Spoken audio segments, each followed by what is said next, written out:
वहिनी पडली आपल्या दिराच्या प्रेमात. वासना ही मानवी जीवनाची राख रांगोळी करणारी ठरते. याच वासनेतून आपल्या मोठ्या भावाची हत्या करणारा लहान भावाने मोठ्या भावाची हत्या केली. ही घटना जालना जिल्ह्यातील बदनापूर तालुक्यातील परमेश्वर राम तायडे हा पत्नी आणि 2 मुलांसह राहत होता.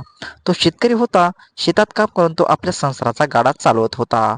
प्रचंड मेहनत आणि गरिबी स्वभाव असलेला परमेश्वरचे मनीषासोबत लग्न झाले होते आणि लग्न झाल्यानंतर मनीषा नांदण्यास आली होती. तेव्हा परिवार एकत्र होता. नंतर मनीषाच्या स्वभावामुळे घरात कुरकुरीत झाल्यामुळे नाईलाजाने परमेश्वरला पत्नीसह विभक्त राहावे लागले आणि तो मनीषा गावानेच असलेल्या एका जागेत राहू लागले. त्यांना संसार सुरळीत सुरू झाला होता. त्यांना 2 मुले झाले. सारे काही व्यवस्थित चालू असताना संसारात परपुरुषाचा प्रवेश झाला. हा परपुरुष कोणी परका नव्हता तर परमेश्वरचा धाकटा भाऊ ज्ञानेश्वर होता. काही ना काही निमित्ताने ज्ञानेश्वरचा मोठा भाऊ परमेश्वरच्या घरी येणे जाणे वाढले होते. तो लहान भाऊ आहे आणि येतो आपल्या घरी, त्यात काय वाईट नाही असे परमेश्वरला वाटत होते. पण ज्ञानेश्वरची नजर मात्र वहिनी मनीषावर पडली होती. तो तिच्या मागे पुढे करू लागला. तिच्या शरीराकडे कामुक नजरेने पाहू लागला. तो हळूहळू प्रकार मनीषाच्या लक्षात आला. पती दिवसभर शेतात राबत होता तर दीर घरात तिच्याजवळ घुटमळत असल्याने मनीषा अविवाहित दिरासोबत आकर्षित झाली. सुरुवातीला सहजच चाळे सुरू झाले. इशारबाजी व चेष्टा मस्करीत जवळीक वाढली गेली आणि संधी साधून त्याने तिला मिठीत ओढली. तिनेही त्याला प्रतिसाद दिला. शरीर सुखाची भुकलेल्या अविवाहित ज्ञानेश्वरने तिला भरभरून सुख दिले. नात्याला काळीमा फासणारे कामखेडीत रंगून गेले. त्यानंतर मात्र दोघांनी प्रणयात रममाण होण्यासाठी एकही संधी सोडली नाही.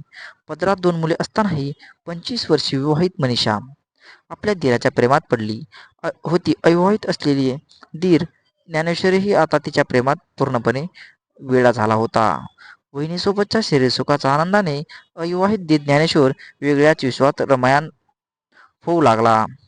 चोरून सुरू असलेला हा प्रणयाचा खेळ दोघांनाही स्वर्गाच्या सुखासारखा वाटत होता. याच प्रणयाच्या खेळात क्षणभर होणारा विरही दोघांनाही सहन होईना. कधी एकदा भेटतो असे त्यांना व्हायचे. धीर ज्ञानेश्वरच्या भावपाशात कायम राहून शरीर सुखाचा आनंद लुटत राहावे हीच मनीषा मनी बाळगू लागली. मनीषा रममाण झाली होती. तिला आपला सुखी संसार पूर्णपणे विसर पडला होता. 2 गोंडस मुले आणि 30 वर्षीय पती परमेश्वर असतानाही मनीषाला संसारात गोडी लागत नव्हती. मिळेल त्या वेळात ती जमेल त्या पद्धतीने मनीषा ज्ञानेश्वरला भेटायची. बाहुपाशात विसावून शरीर सुख घेऊ लागली होती. तिचे आता मने ज्ञानेश्वरमध्ये पूर्णपणे गुंतले होते. सक्का भाऊ विवाहित भाऊ शेतात काम करत असताना ज्ञानेश्वर हा लपून छपून आपल्या वहिनीच्या भाऊपाशात विसावत असे. अविवाहित असलेल्या त्यालाही शरीर सुखाची पूर्णपणे चटक लागली होती. त्यालाही या क्रीडेसाठी गोडी लागली होती. परमेश्वर याची नजर चुकून हे दोघेही शरीर सुखाच्या आनंदात भिजून जात होते. मात्र याची गावात चर्चा सुरू झाली होती. हीच गोष्ट परमेश्वर यांच्याही कानावर पडली.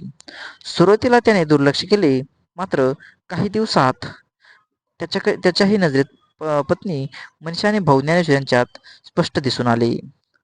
त्याने पत्नी मनीषावर बंधने घालण्यास सुरुवात केली. तसेच भावाला घरी येण्यास मजाव केला.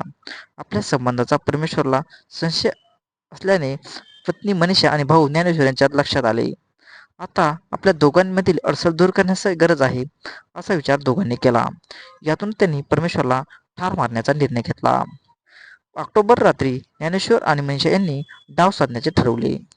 रात्री परमेश्वर झोपीत असतानाच त्या दोघांनी त्याला घेरले आणि धारदार कुऱ्हाडीने वार केले.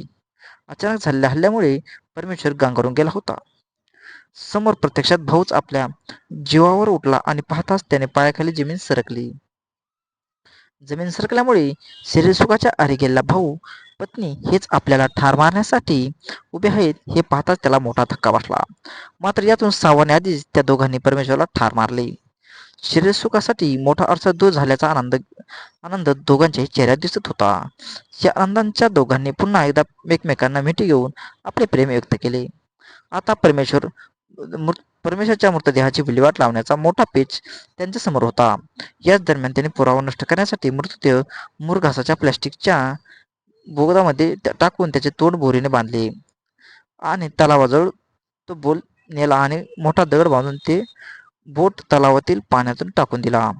तिथून ते पसार झाले आणि महिन्याभरानंतर एका पुतळीतून मानवी शरीराचा सांगडा बाहेर आल्याचे दिसून आले. आणि 2025 रोजी सकाळी 11 वाजण्याच्या सुमारास एक अनोळखी मृतदेह मुरघासाच्या प्लॅस्टिक गोदामध्ये आढळून आला.